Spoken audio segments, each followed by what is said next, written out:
It's a beautiful night. We're looking for something dumb to do. Hey baby, I think I wanna marry you. Is it the look in your eyes, or is it this dancing juice? Does he love me? Does he not? Will he marry me? Will he not? Ever since we were little girls, we dreamed of a fairy tale wedding.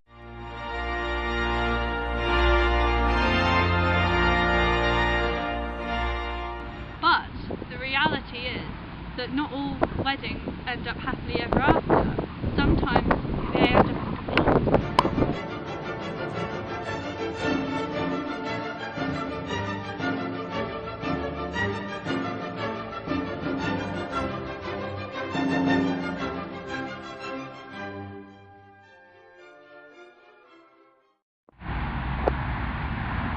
What is marriage?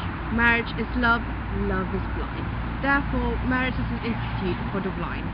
In definition, marriage is a social union or a legal contract between generally male and female. The first recorded marriage dates back to the year 30.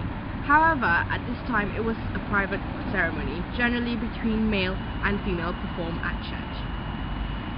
In 1836, the civil marriages were recognized as a legal alternative to church marriages. On the other hand, divorce is a legal dissolution of a marriage. Henry VIII was the first to be granted permission to dissolve his marriage in 1533. It wasn't until 1857 that the ordinary people were allowed to divorce, because before then, divorces were mainly open to men, but this was very expensive.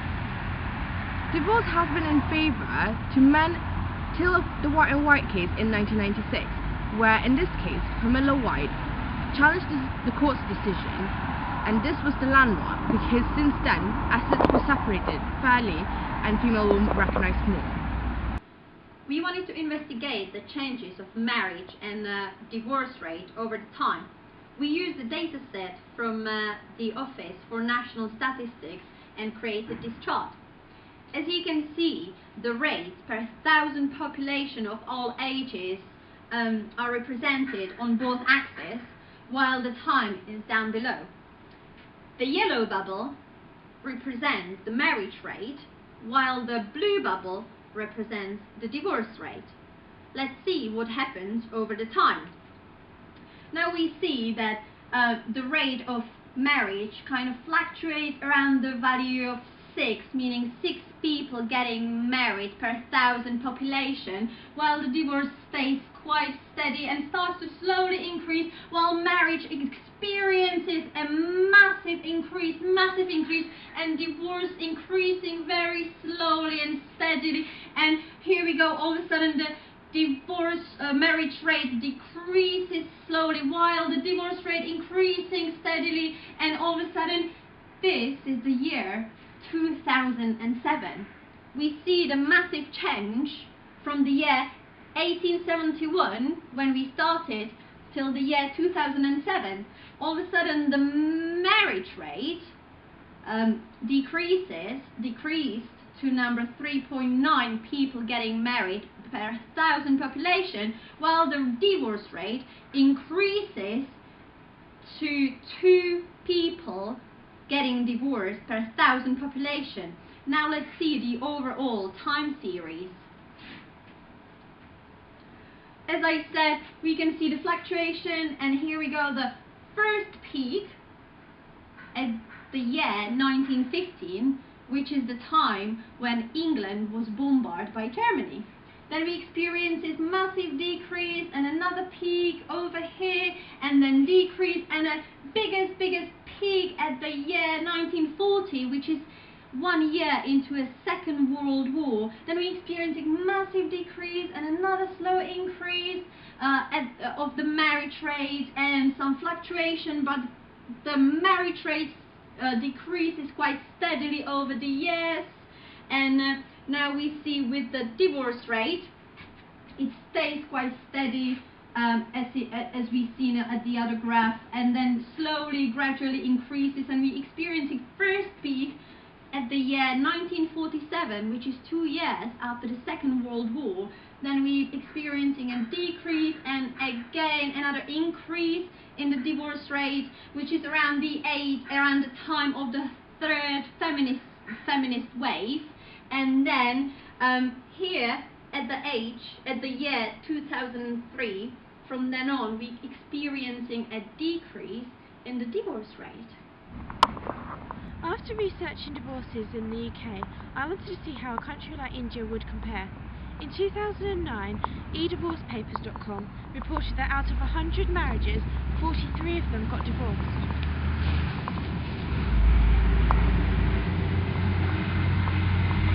Meanwhile, India had the lowest number of divorces. Out of 100 marriages, only one couple got divorced. The staggering difference in divorce rates is affected by the difference in cultural, religious and social attitudes. The UK is socially accepting of divorce. For example, Britney Spears' 55-hour marriage was an opportunity for excitement and gossip, while in India, disgrace is placed upon the couple as well as the family. The Church of England does not encourage divorce, however it does sympathise and support marriages in separation. In contrast, Hinduism, which is practiced by 80% of India, does not accept divorce for personal reasons. Although the divorce rate in India is very low, unfortunately it does not necessarily mean the couples are happy. Now we're going to look at the seasonality of marriages between the years 1871 and 2007. We use the data from the Office of National Statistics. Okay, on the y-axis it shows the mean number of marriages per 1,000 people, and on the x-axis it shows the quarters, March, June, September and December. As we can see, the September quarter has the highest mean number of marriages. This September quarter includes July, August and September. This could be because it's usually nice and warm this time of year and couples would prefer to have a nice sunny day for their wedding, as opposed to, say, the March quarter, which includes January, February, March, where it could be rainy and cloudy and not very appealing for couples for a marriage. As we can see here, the June quarter has the second highest mean number of marriages in the year. This is when spring is, so it can be very nice for couples to get married in spring with all the flowers blossoming.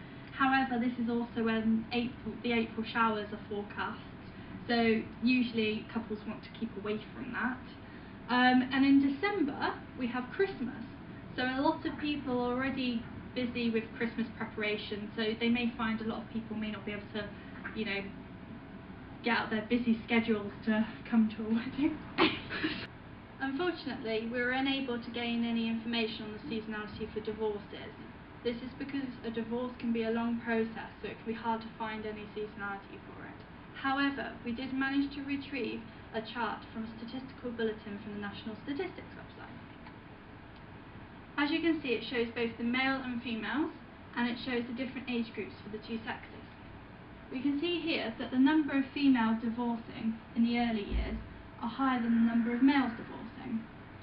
They both peak at the age 40 to 44, and then the number of females drops as the number of males increases and becomes more than the females, but then drops again here. So they have a second peak at the age group 50 to 59.